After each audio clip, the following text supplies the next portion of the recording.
جس کو ہم اسلام کہتے ہیں، یہ اللہ رب العالمین کی بہت بڑی مہربانی ہے اور اس کی رحمت ہے کہ اس نے ہمیں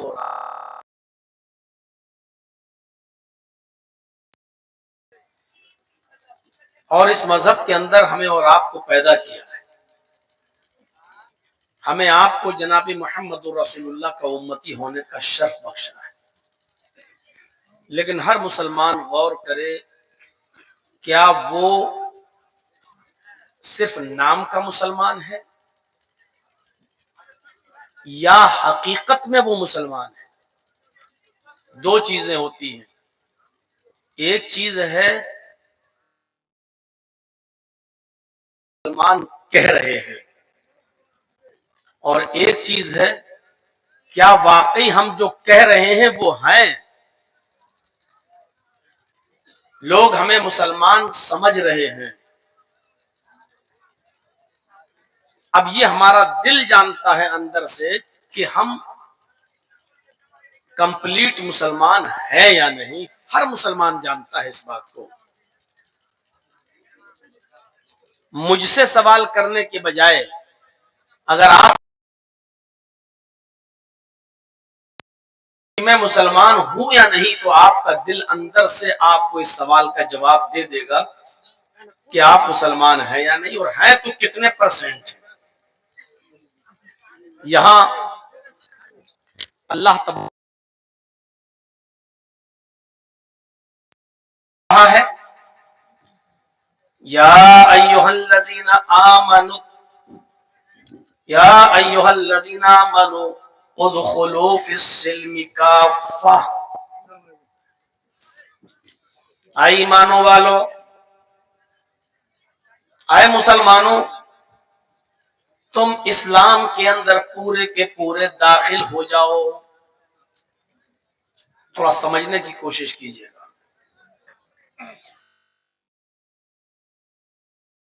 مسلمانوں، اے ایمان والو، اور جب ایمان والو کہہ رہا ہے، مسلمانوں کہہ ہی رہا ہے، تو یہ کیوں کہہ رہا ہے کہ تم اسلام کے اندر پورے کے پورے داخل ہو جاؤ؟ کیا مومن اور مسلمان وہ ہو سکتا ہے جو اسلام کے اندر؟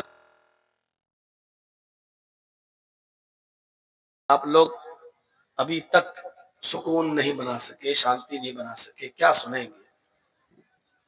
اس جگہ کھڑے ہونے کی جگہ ہے کیا؟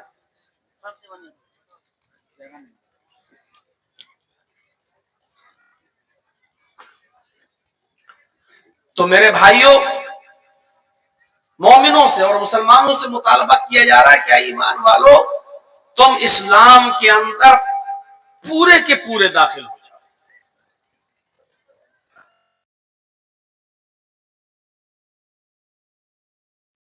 تو پڑھتے ہیں، لیکن یہ ہم اور آپ طے کریں، کیا پورے کے پورے اسلام میں داخل ہیں؟ کیا جن چیزوں کا دیا ہے اور اس کے نبی نے، کیا ہم ان کاموں کو کر رہے ہیں؟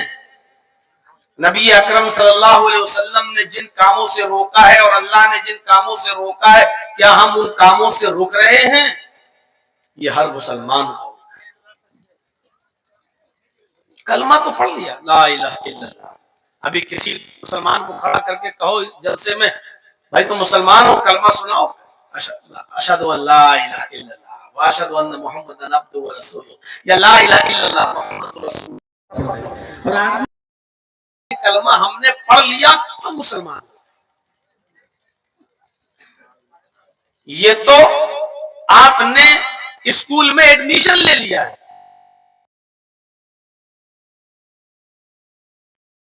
جمع ہو جاتی ہے، اور ایڈمیشن جب اس کا ہو جاتا ہے تو اسکول میں اس کی انٹری ہو گئی، وہ شخص اب اسکول میں جانے کے لائق ہو گیا۔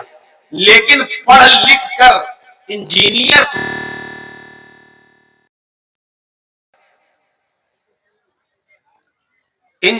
اور ڈاکٹر وہ تبھی بنے گا جب اسکول میں انٹر ہونے کے بعد اسکول کے میں جو پڑھایا جا رہا ہے، جب تک اس کو پڑھے گا نہیں اور اس پر محنت نہیں کرے گا، اور اسکول کے نہیں بن سکتا، نہ انجینئر نہ ڈاکٹر. ہاں اسکول میں اس کی انٹری ہو گئی بس. آپ نے کلمہ پڑھ لیا لا الہ الا اللہ ہو گئی ہے. لیکن آپ مسلمان کب بن سکتے ہیں؟ جب اس اسلام کی یونیورسٹی میں جو بتایا گیا ہے اور جو پڑھایا گیا ہے، جب تک آپ اس کو فالو نہیں کریں گے، اس کو پڑھیں گے نہیں اور اس پر عمل نہیں کریں گے، تب تک آپ سچے مسلمان اور پکے مسلمان. یہاں یہی چیز کہی جا رہی ہے، یا ایھا الذین آمنوا ادخلوا فی السلم کافہ. ایمان میں داخل تو ہو گئے، کلمہ پڑھ کر تم اسلام میں داخل تو ہو گئے، لیکن مسلمان ابھی نہیں بنے ہو مکمل. مسلمان کب بنو گے؟ جو چیزیں کرنے کی ہیں جب تک ان کو کرو گے نہیں، اور جو چیزیں چھوڑنے کی ہیں جب تک ان کو چھوڑو گے نہیں، تو مسلمان نہیں بن سکتے. وہی ہمیں اور آپ کو غور کرنا ہے. اسلام جو ساری دنیا میں سب سے بہتر اور افضل مذہب، ان الدین،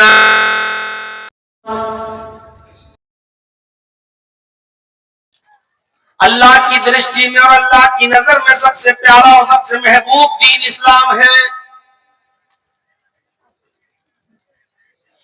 الیوم اکملت لکم دینکم واتممت علیکم نعمتی ورضیت لکم الاسلام دینا.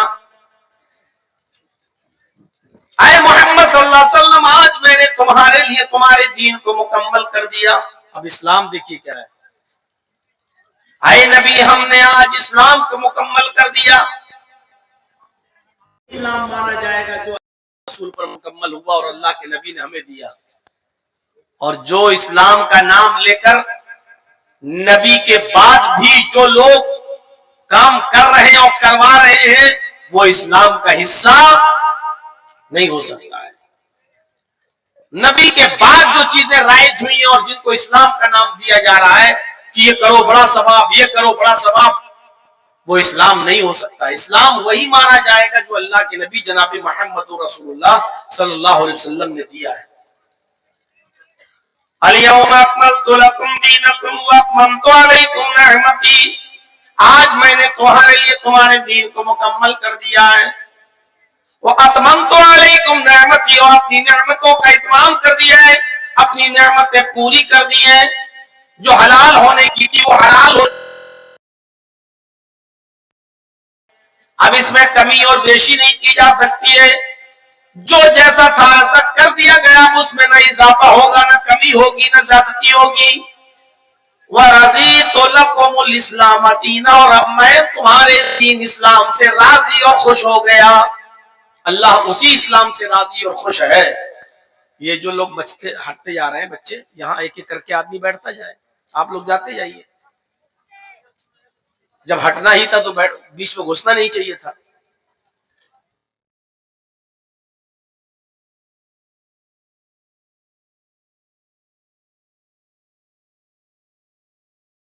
ہوتی جا رہی ہے، لوگوں کو دیتے جاؤ، بیچ میں اچھا نہیں لگتا، ڈسٹرب ہوتا ہے.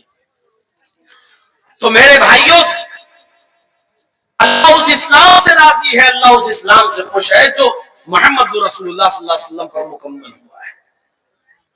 اور یہی دین آدم علیہ السلام سے لے کر محمد رسول اللہ صلی اللہ علیہ وسلم تک سارے پیغمبروں کا یہی دین تھا، سارے نبیوں کا یہی دین.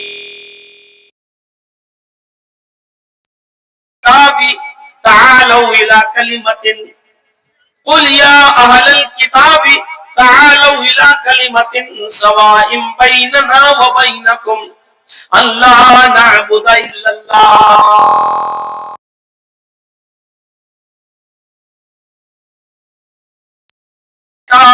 اے یہود و نصارا، اے وہ لوگوں جن کو کتابیں دی گئی ہیں، آؤ ایک ایسے کلمے کی طرف. تعالوا الى کلمۃ، آؤ ایک ایسے